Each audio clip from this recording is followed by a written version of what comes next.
welcome to another broadcast of The Soul of the Everyman on the ArtistFirst radio network. All past shows are podcasts that can be downloaded at ArtistFirst.com. Send us your questions and comments by email to dj@ArtistFirst.com. Here they are, Michael and Margaret Lyons. Thank you very much, Z-Man. And I am Michael Lyons.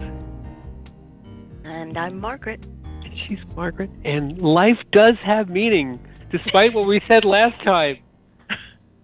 For all of you folks who were in despair for the last week, we ended up last time just basically annihilating the whole universe.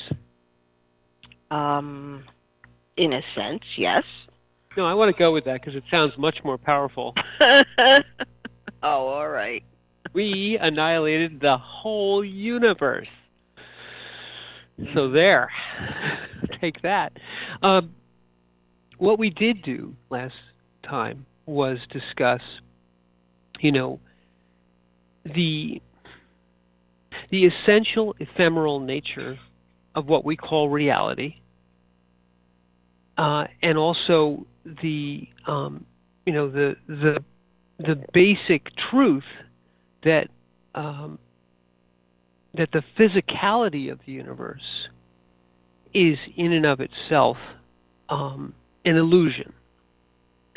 And I think the problem with that was, and we both kind of got off the air at the end of that show and said, now everyone's going to think life is meaningless, and they're all going to run off and throw themselves off a bridge. And we said, well, that's not what we meant, and we didn't want to give that impression. What really the best way of putting that is that the physicality of life is meaningless, and you, as an invisible spark of the all-consciousness, existing within this common dream, the physicality is meaningless, but your decisions are not. In fact, the physicality, which tends to cloak decisions, and we think that we're hiding somehow, and if they won't see me if I do this or there's that wonderful phrase from, I'm sure it's the New Testament, where go into your room and pray, and God, who sees that which no one else sees, will reward you. Well, phrasing it in a different way, consciousness, the all-consciousness, does not look upon this physicality as being anything of consequence. What it looks at is your decisions, your incarnation in this illusion is, as we mentioned last week, it's a playpen, it's a sandbox, it's a dream, but yet every decision that you make has tremendous meaning. Why? Because this shows in a very transparent way how your spirit is evolving, and the consequences of your decisions are important for others who are also in this incarnation, but they're mostly important for you. Well, if you look at it in terms of, as a writer, you put words down, and you have the book in front of you, and what's important is what's the story in the book, how it all goes. What's not important are the paper and the words themselves, and that's the difference. Are you more concerned with the layout of the paper and the words physically on there, or are you more concerned with grasping or understanding the story, the people involved, the relationships, the progress? That's the difference. Because those words could be on a screen, could be on your phone, could be audio, right. Could be anything, any medium. Right. But to understand that is not what is the most important part. It is a medium. Right. And you need to know how to use your tools, but what actually hits you that you remember about it. It's usually not the style of font that you use to produce the book. Right. And the universe, in its ephemeral and ultimate illusory nature, is important as a medium for the existence, the relationships, the decision matrix, the coalescing of the moment of now out of the un-now. You know, its relationship to the past, its ability to coagulate the future into the present moment. I say coagulate; it's an odd word, but it truly is. It's clotting something which is diaphanous, which is difficult to put your hands on, into something which is now, and in some ways defined at that moment, or even realized at that moment. It's an interesting word because you know that map of the universe that they always put up, that oval, and then it's got all these light and dark patches, if you will, or spaces. But if you looked at that, and then you looked at the way your blood cells actually clot, and they form these kind of interesting stretches of connectors in order to form that barrier or that field. It's interesting because that's what it reminded me of.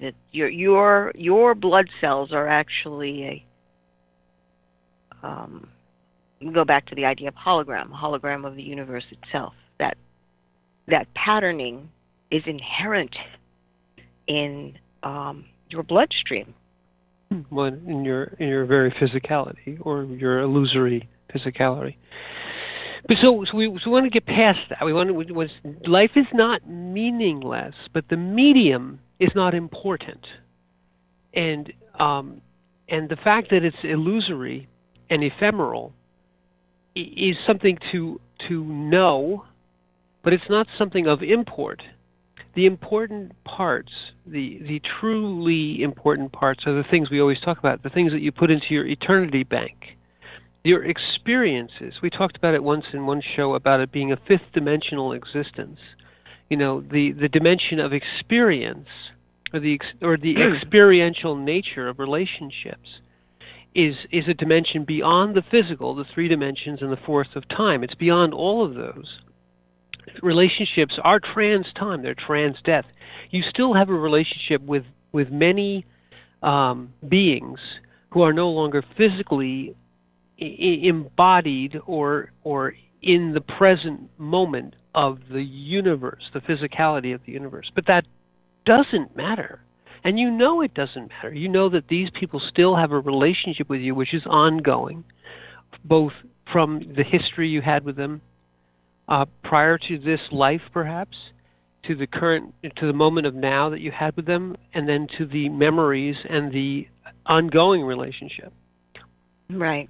Love relationships are trans-time. That type of connection from one heart of the soul to another heart of the soul, when you have interactions heart to heart and soul to soul, you are in that complete moment of now. And so you begin to do those snapshots, if you would. This now, now, now, now. And you have a frequency that basically allows you to write it or record it. Record it, yeah. And it's a holographic recording, mind you. So it's more than three-dimensional, because a holographic recording takes it from any point of view, any viewpoint, viewing this hologram, and you see it from that vantage point. A little different from where you were, but still looking at that one image that was created.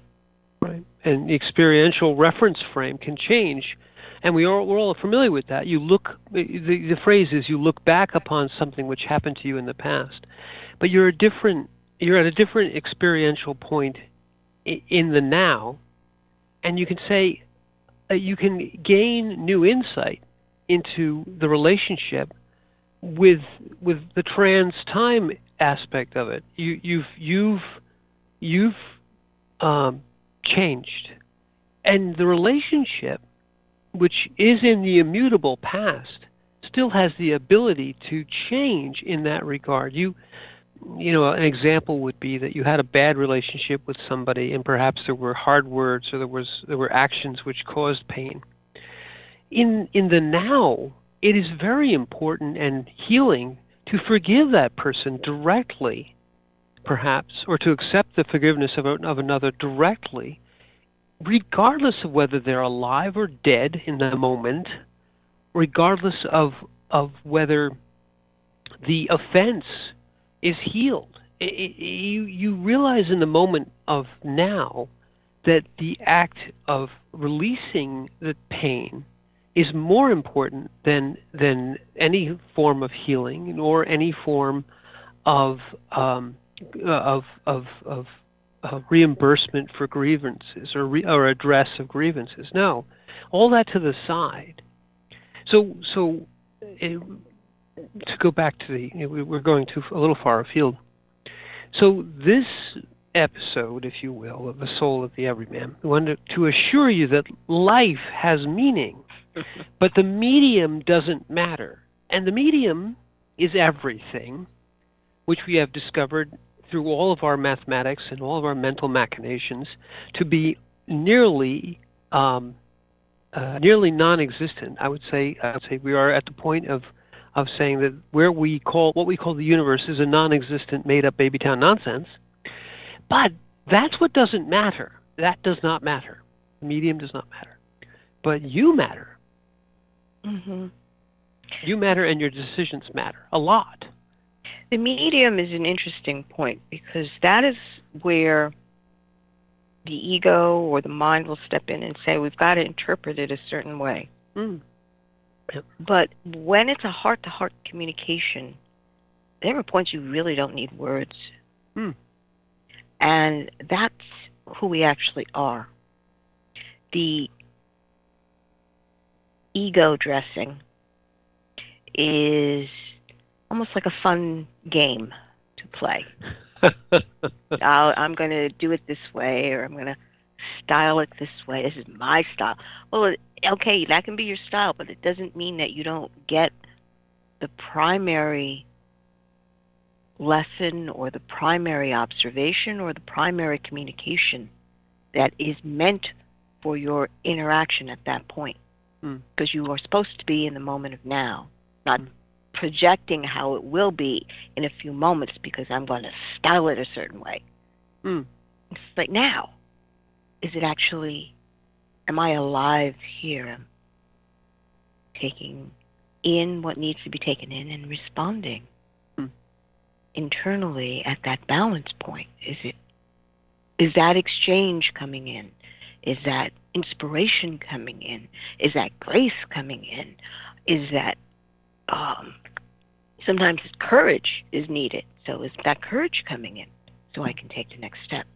Well, courage is an interesting word. So we should, if we go back to where this started, which was actually a kind of a lecture that you were listening to, the lecturer was talking about, how do people live a meaningful life? And then he said the first obstacle you run into is that life seems pointless and it's all suffering. And you're stuck right there. So if life is this endless series of pointless suffering, well, I'm just going to check out. I'm going to live a life which is avoiding as much suffering as possible and forget about meaning. I'm going to just do whatever I want to do. And he said, and the interesting part is you get to a point where you're justifying that decision. Yeah. You're basically saying that, this is going to happen. That's like right. The first moment that you realize that death is real. Right? And relationships can end physically. And that gets shut down. And your first response is, no, I don't want that. It's too painful. Right. I resent that. Right. And that's all you need is a reason to be resentful nowadays. I take offense to that. So I'm going to resent this, whatever this may be. And that's your reason to check out. Right. You're not going to take steps past that point because all you want is a reason not to. Well, there's also the nihilism. We're all going to die, so life is pointless. So why try? Why spend any time being in a relationship with anybody where I'm going to die, they're going to die? It's just going to be more pain. It's just going to be more pain. Why not? If taking this drug or this pill or this drink can relieve my suffering by putting me into an unconscious state, why not? Why not do whatever? Why have any rules whatsoever? Because it's all meaningless. Everyone's going to die. The whole universe is a trash pit full of burning pain. And so nihilism is a response and saying, well, I don't want to live a meaningful life. There is no such thing as a meaningful life. It's all crap. I'm going to throw myself off a bridge. And the problem with that is those decisions lead you to not just a meaningless life, but to a life of even greater suffering. And it becomes not only a self-fulfilling prophecy, but it is such a life-destroying type of thing that you see. Well, you see people who are living this sort of life, and they're not just avoiding pain. They're in agony. They're in misery. They're in abject despair because of this decision. Well, they're on the edge of despair. They're on the edge of despair, and when you're struggling, when you're still struggling, you are in that point of argument. Right. Despair, I always think of in terms of, well, giving it up. I'm giving it all over. I'm just gonna. Right. And so what happens to this? This life led this way.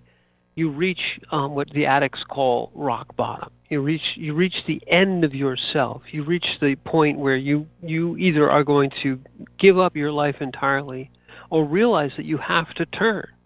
That your life will end if you continue in this path. That accepting this and falling down the meaningless path is far worse suffering than the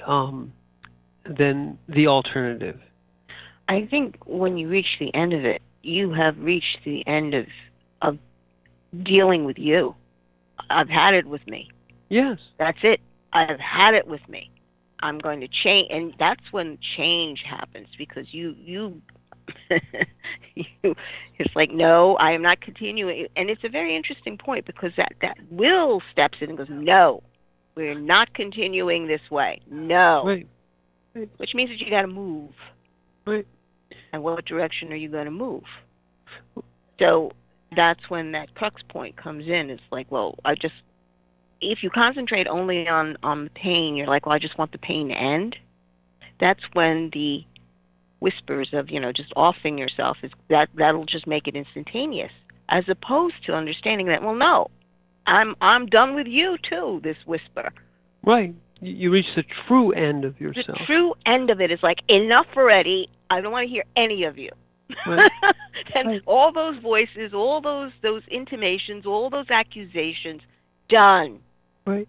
And it's in many ways, Tolle's take on this is you reach a point where you understand that the only thing that matters is that which is beyond all this physicality. It is the consciousness, or you may not come to that realization.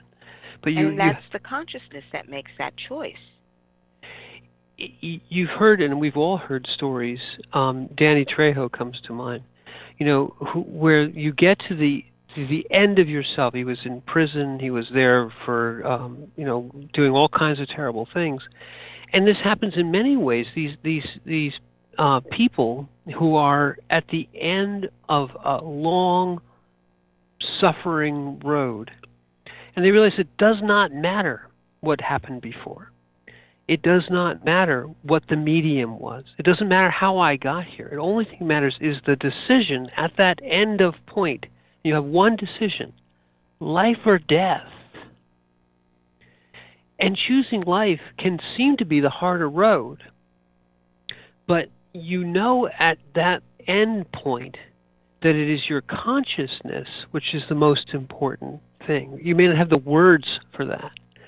And you realize at that point that it is just a medium, that all of this, that all the running away from suffering or realizing that it's all suffering is a truism which has no actual weight. It's an illusion. As Buddha said, all life is suffering. But yet, the illusion of suffering, living in the illusion, denial of the illusion, was where he found his great enlightenment. The illusion of the trap that Trejo or many others get into, the very bottom of the pit of addiction or whatever it is, and you turn around and you say, yeah, but the decision to say, I'm going to take the step away from it. Well, enough. Yes. It's enough. I've had enough of this nonsense. I'm going to move in a direction. And the first step is realizing that life matters. Right. And in order to do that, you actually have to shoulder the responsibility. Yes. For your life. Right. And that was the thing that usually made people run away to chase the idea that life doesn't matter, nothing matters. Well, that's the end of that journey. Oh, right. Yeah, nothing matters. And then suddenly, wait a minute. Because it's interesting. If you decide that you're going to go down this path of, well, life doesn't matter, then who really cares? Right. So you're basically saying, I'm not going to care because nobody else cares. Then you basically are trying to wash yourself of any responsibility whatsoever. Right. I'm not responsible. Right. And at that point, you're choosing a meaningless life. Life has no meaning for you at that point. And then you go down that road. And then you reach the end of that and go, well, that's enough of that. Right. Because there's a part of you that's sitting back waiting for you to realize that, okay, well, that's a lie. That's a mental conceit so that you can run away. Right. So, enough. And you bring your eyes to clarity again and say, responsibility. This is my life. I made the mistakes. I made the mistakes. I'm sorry. And that's an important point. Yeah. To come to realize that in order to have a meaningful life, everything you do and say and choose matters. Everything. And that revelation is usually the reason why people run away to the other side and say, no, I choose the meaningless life. That way I don't have to be responsible for that. And what you're doing by saying that everything matters, it's not that the medium matters, it does not. But every decision you make, remember we've talked about this many times, so I'll reiterate it. For the moment of now is not now. The moment of now is the decision. The moment of now has two components. What is, and then you have the decision. I accept what is as the moment of now. Totally says you accept the moment of now. And then you have a decision. Can I do anything about the moment of now? And if you say no, this is all done in an instant, then you just accept the moment of now and then go to the next moment of now. And you have the same exact decision. every one of those infinitesimal decisions, which feel as though they feel meaningless. Oh gosh, it's just, every femtosecond of the day I have a decision to make. Yeah. But yet those add up to the crucial points in your life. Every one of those leads up. That moment of now leads to the next moment of now, which leads to the next moment of now, which leads to your last breath. But every moment of now in between your first breath and your last breath, as Margaret just said, matters. Not because the medium matters. In fact, the medium does not. But the decision matters. In fact, the coalescing of now out of the not now, the quantum coalescing of the actual existence of the next quantum instant requires an observer, a decider, a presence, a consciousness for it to actually happen. Your consciousness in that moment makes the choice. Mm. And that is the responsibility that you bear. So you, as the observer, must make a clear choice. And as I said before, many times you have to pray for courage to make the choice. And accept grace. And then, at that point, you can receive the grace. Because in that moment of asking for the courage, you're allowing yourself to see more broadly than you've seen before, and see what has happened all around you and the mayhem that your choices may have made. But the courage holds you, and you see clearly, and you can move. And in that choice, you wind up being able to ask for forgiveness as well as give forgiveness, especially for yourself. Your being in that moment as the observer is essential. This is going to sound funny, but your being is what brings the universe into existence, not the other way around. We often talk about the fact that the universe ceases when you cease. From your point of view, yes. Not only that, but every moment that you are a being in the universe, it's your universe. That isn't to say that there are no other beings in the universe, a very lonely universe if there was. There are other beings in the universe who have their own universe. Don't we all have our own, what we always talk about, our point of view? Our own worlds. Our own worlds.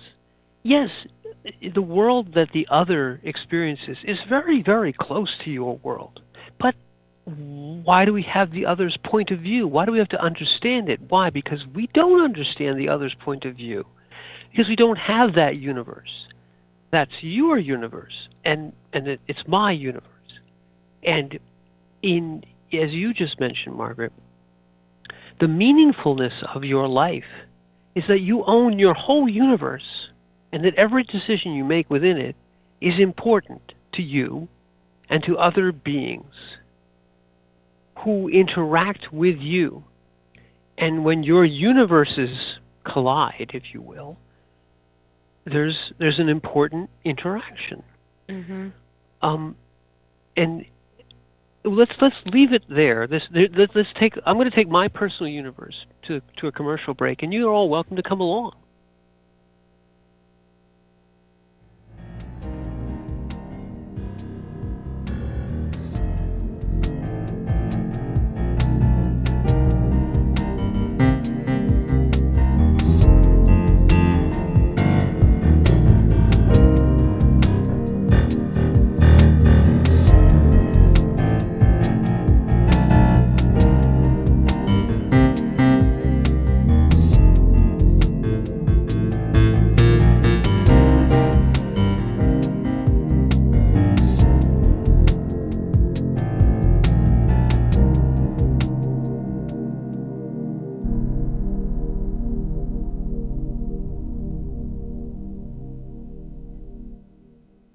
The wait is over. First Blood, Book 2 of the Blood series is out.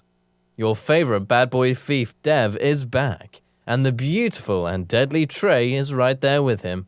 She is sharp, sexy, and full of surprises. Their adventures continue as a new power arises to threaten the world. The heart of creation is under attack, and time is definitely not on their side, as they battle against their enemies' undead hordes. Can they unlock the hidden power that can defeat him, or will his forces draw first blood?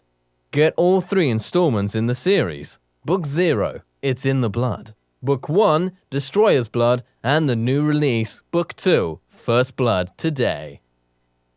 Available in ebook and paperback format on Amazon, Kobo, Apple, and most other fine e-tailers. The Fat Man Gets Out of Bed is the latest book from Michael Lyons, the award-winning author of There is a Reaper.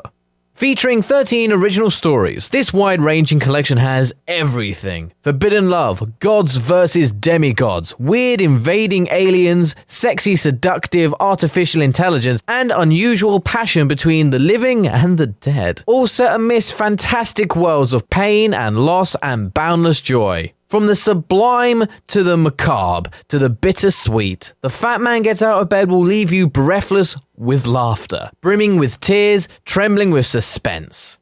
Available now on Amazon.com, Google Play, iTunes, Kobo, and fine e-tailers everywhere. Rick Riordan fans, love mythology with plenty of action and humor? Destroyer's Blood is for you. The new fantasy novel by award-winning author Michael Lyons is Book 1 of the adventures of Dev Kalian, the Blood series. Follow Dev and his magic sword Betrayer as they are suddenly attacked and forced to return to Olympus to fight in a war they want no part in. The world of men and gods is about to be destroyed by Zeus's ancient foe, and only Dev and Trey can stop him. The conflict never stops, and the amazing twist will have you on the edge of your seat. Act now while the ebook is on sale for only 99 cents. Destroyer's Blood is available on Amazon.com, Barnes & Noble, iTunes, Kobo, and fine e-tailers everywhere. And while you're there, get the free prequel, It's in the Blood, available for a limited time. There is a Reaper is the story of 5-year-old Christopher Aaron and his life-changing struggle with leukemia. Winner of both the Indie Bragg Medallion as well as the reader's favorite silver medal for memoir, There is a Reaper has more than 100 Amazon book reviews and a 5-star rating. It has been described as life-changing, spiritual, a must-read. Just released on Audible and iTunes, this memoir is also available in paperback and on Amazon Kindle for only 99 cents. Get your copy of this life-changing memoir today. Hi, this is Hannah Ruth from the band Wild Hum. Check out our new Americana Soul CD, Wild Hum, at our website, wildhum music.com. And you are listening to the ArtistFirst Radio Network. Thank you.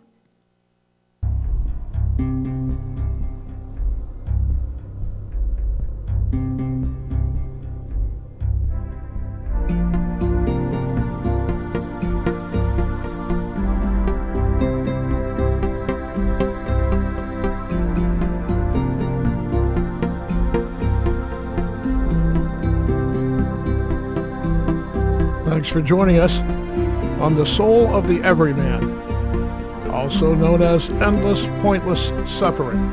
Back to your hosts, Michael and Margaret Lyons. Well, I think we need to change our tagline. But I like it. And and the medium doesn't matter. So, and tonight we are talking not about endless pointless suffering, although that would be a good topic.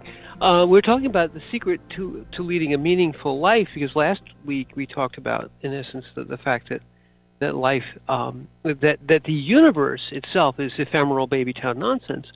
But that does not mean that life is meaningless. What it means is that your existence, your consciousness, which is tied to the existence of the universe, and in fact gives birth to the universe in one sense, is important.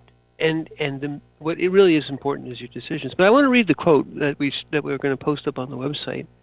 And it's an interesting one. It's, "We are caught inside a mystery, veiled in an enigma, and locked inside a riddle.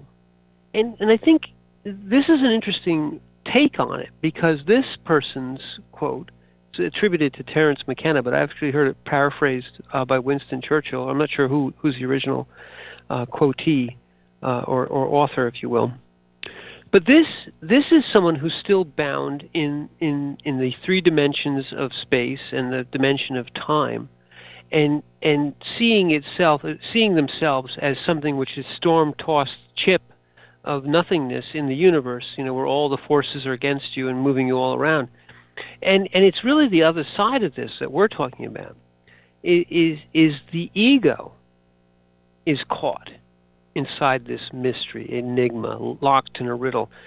The ego, and that which says which desires to live a meaningful life. This is an ego desire. The ego says, well, I want to be important. I want to have a meaningful life, I want people to look up to me. I want to be powerful. I want to be strong. I want to be admired. I want to have 10,000 likes a day on whatever, this, that, or the other social media.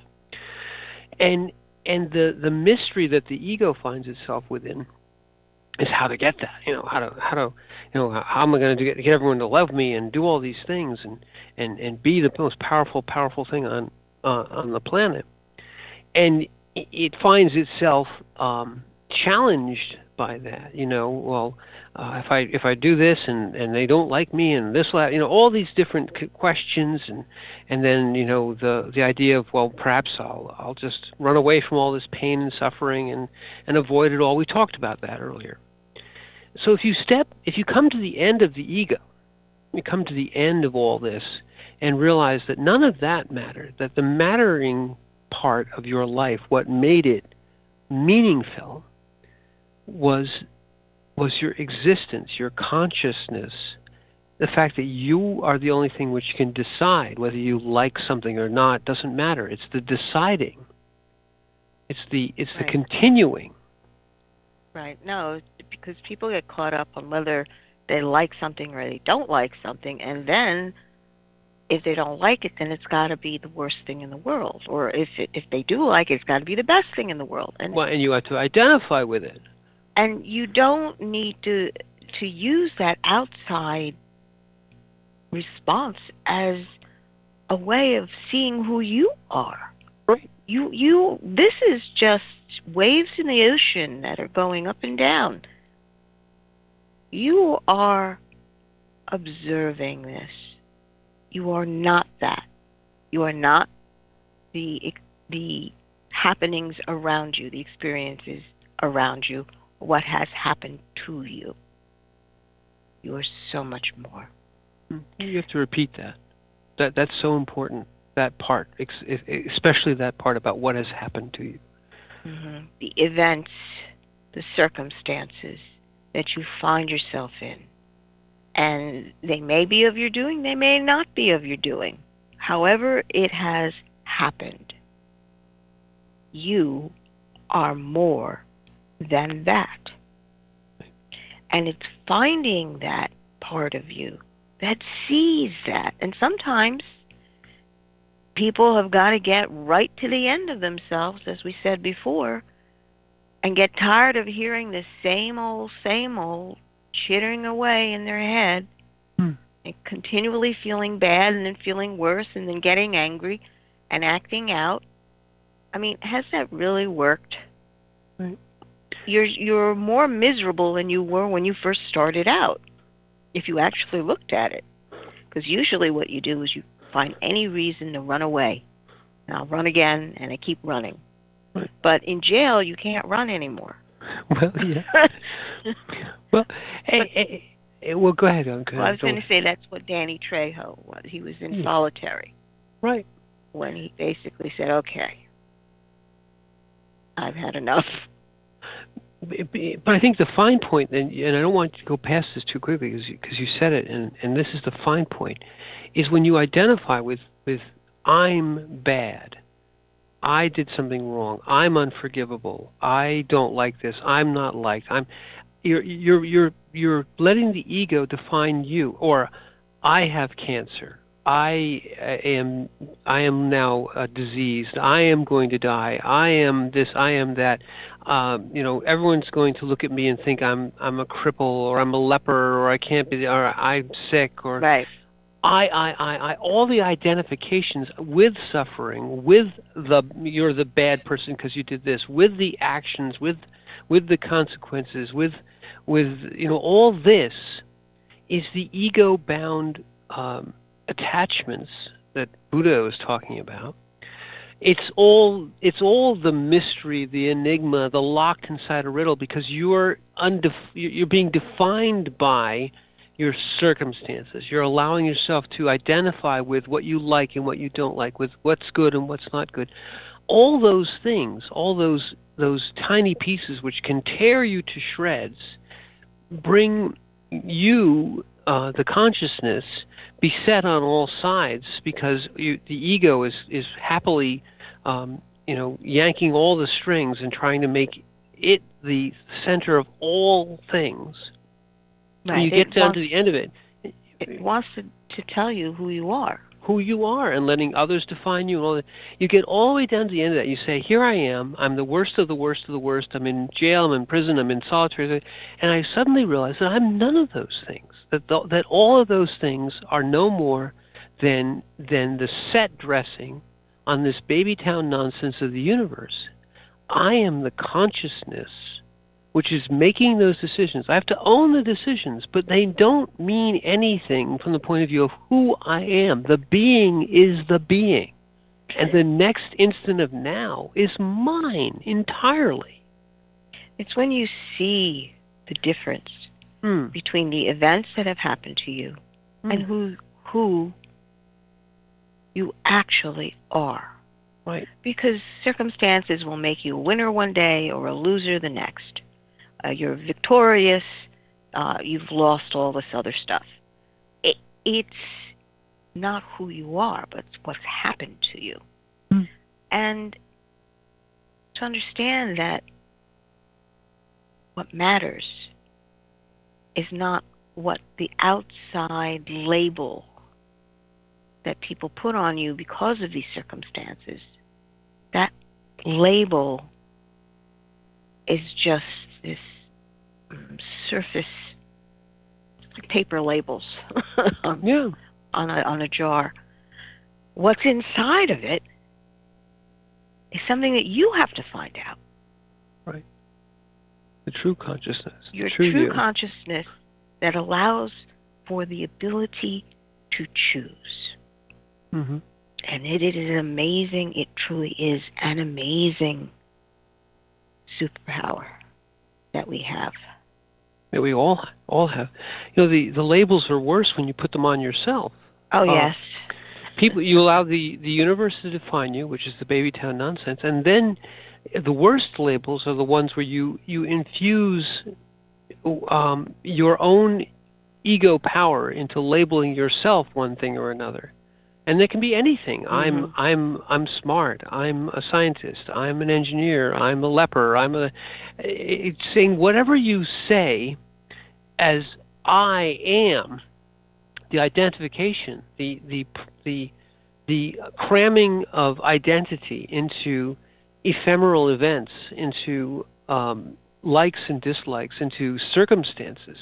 Cramming identity into these things is what damages, what are these things that are catching you inside this mystery. You will never find your way out of that, because it's not it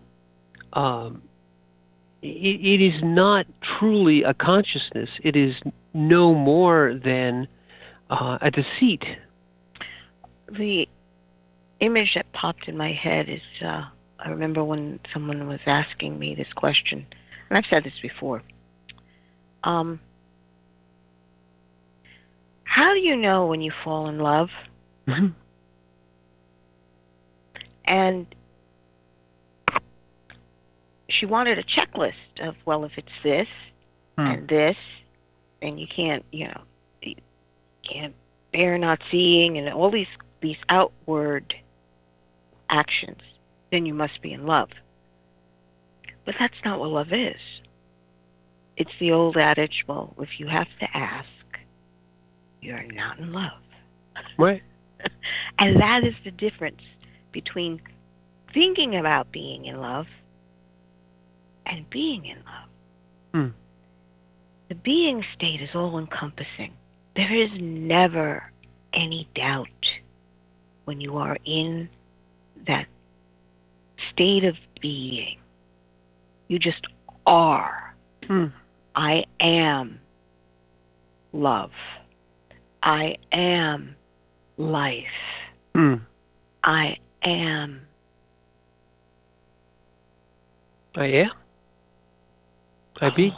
I am alive. I feel the breath in my body. Hmm. It is a very, very different state. Because when the head is the mind, the ego, well, I can't be alive because I didn't do this, and I don't have a good life because I didn't have this, and I should be at this point in my life right now. Da da da da da da da. It has nothing to do with living, thinking about living. Even the premise, what's the secret to living a meaningful life? I want to live a meaningful life. Even that is in itself a conceit and a deceit, because the meaningful life doesn't even have the label. You don't say, well, this isn't meaningful. I want a meaningful life. This is, this life is not the life I want. I want to have meaning. And you get these midlife crises, where you're doing your bucket list, or you're doing this. Well, I haven't led a meaningful life. I've wasted all my years. This is all conceit. This is all the ego, because the ego again wants to come in and define you by circumstance, by whether it's good or bad, whether it's meaningful or not. And in one sense, again, we're back to the baby town nonsense. And you could easily say, well, this is nihilism. Well, it doesn't matter if it's meaningful. What matters is coming to consciousness. And you will find not just meaningfulness in consciousness, you will find that consciousness itself transcends meaning. Mm-hmm. That consciousness does not require meaning. Consciousness evokes meaning. And the being state far surpasses anything that your mind is putting together as what it's supposed to be. Right. These outward checklists or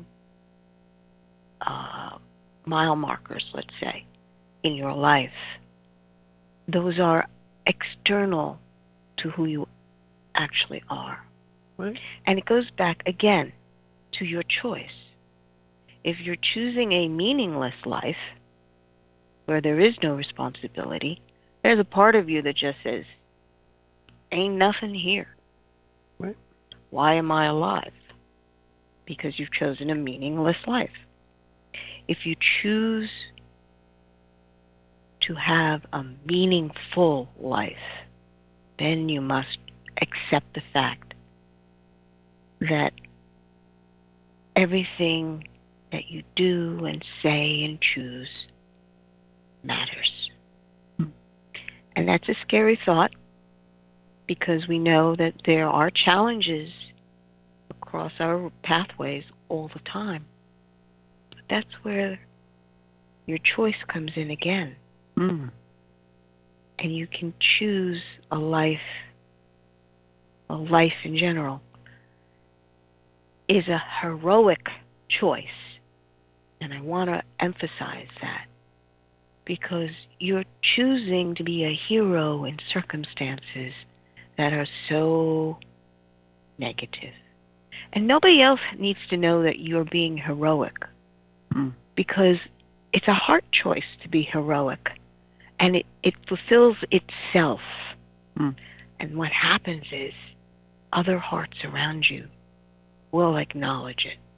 They will see that it took courage for you to make the choice for life and your decisions for life. It's amazing. Yeah. And I think both of these things are important, the meaningful life, the choices. And this is actually still, though, the beginning state, because the actual end game here, the actual end of this, is that you realize that the the path of choice towards the meaningful life that everything matters leads you to that realization that the consciousness which can choose the potential, the being state, doesn't require any other thing. It doesn't require meaning. It doesn't require an end to a suffering or a relief of a suffering, or a something which even gives it, some sort of a relief, some sort of a reward. None of that matters anymore. You get beyond yourself entirely, but you start with the choice that this was from this lecture that we were listening to. Somebody who was really a very mentally lost in ego, lost in this enigma, mystery, locked in the riddle, and finding the way out of that is to realize that everything matters. But then the actual end of it is that, again, nothing matters, but not because you don't matter. The being doesn't require reality. Reality requires the being. There's a big inside out here. Mm-hmm. The ego cannot make the being, but the being has an ego. The universe requires the observer, not the other way around. The observer does not require the universe. There's the wonderful, I think it's Hindu, where, I'm going to misquote it, but where the flower arises, the lotus opens, Brahma opens his eyes, and the universe appears. Well, this is a wonderful, succinct way of saying that the universe appears when the Brahma opens his eyes. Shiva. I knew I would get it wrong, but the point is that the observer is first. The universe is a consequence. Everything is a consequence of the observer. And that's why the medium doesn't matter, because the medium comes in as the observer observes. As the wonderful phrase from Genesis we just heard recently. In the beginning there was the void, and then God said, "Let there be light." Well, in the beginning there was the void, and then the observer opens its eyes. Consciousness, it coalesces the void into the universe, light.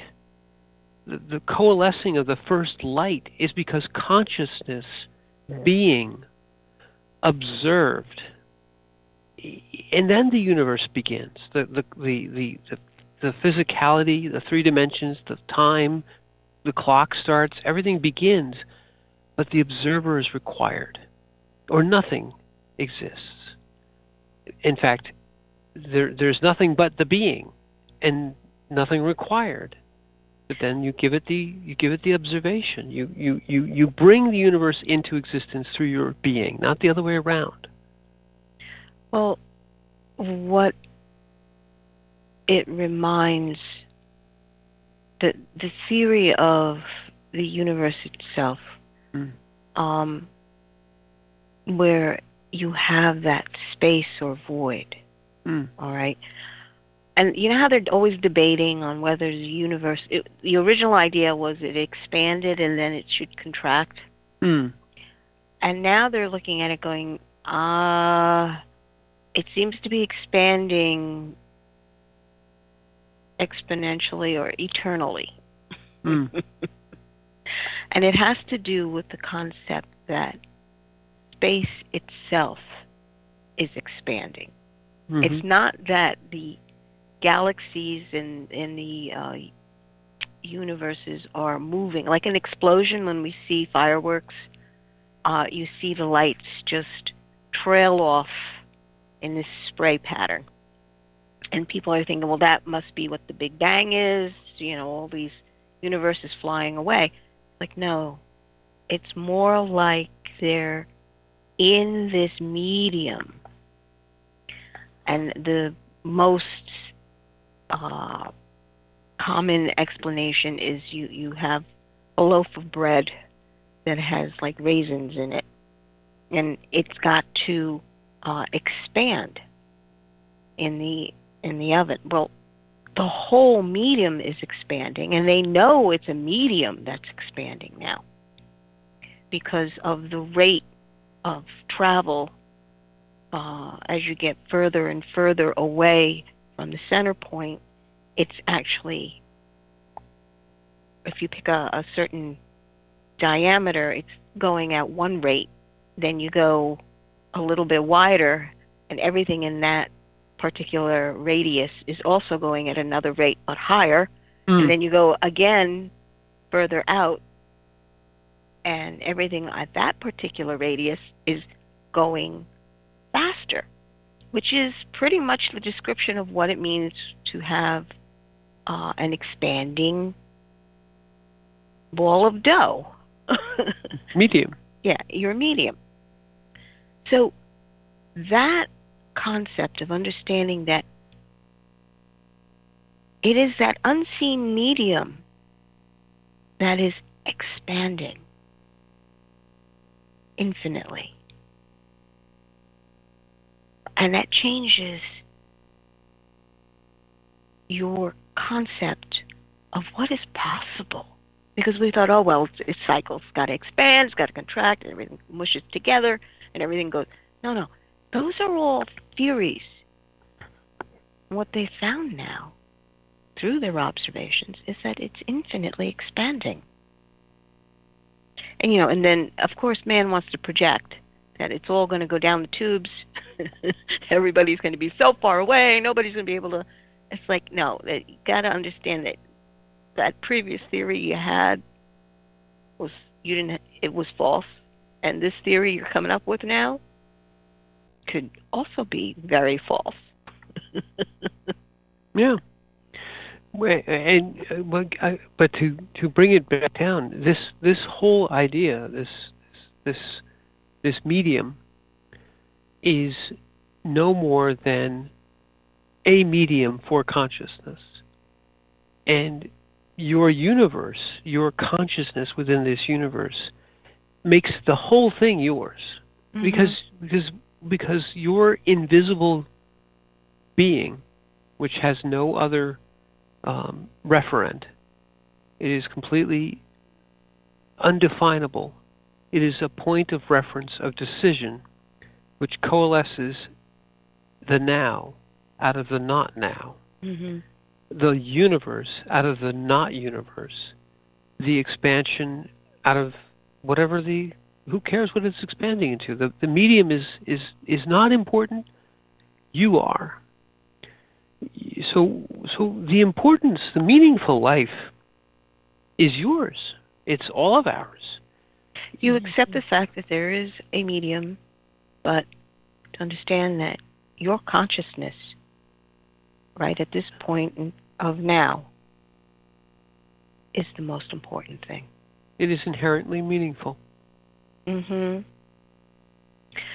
we have reached the end of our show. So I'm Margaret. And I am Michael. And thank you for listening.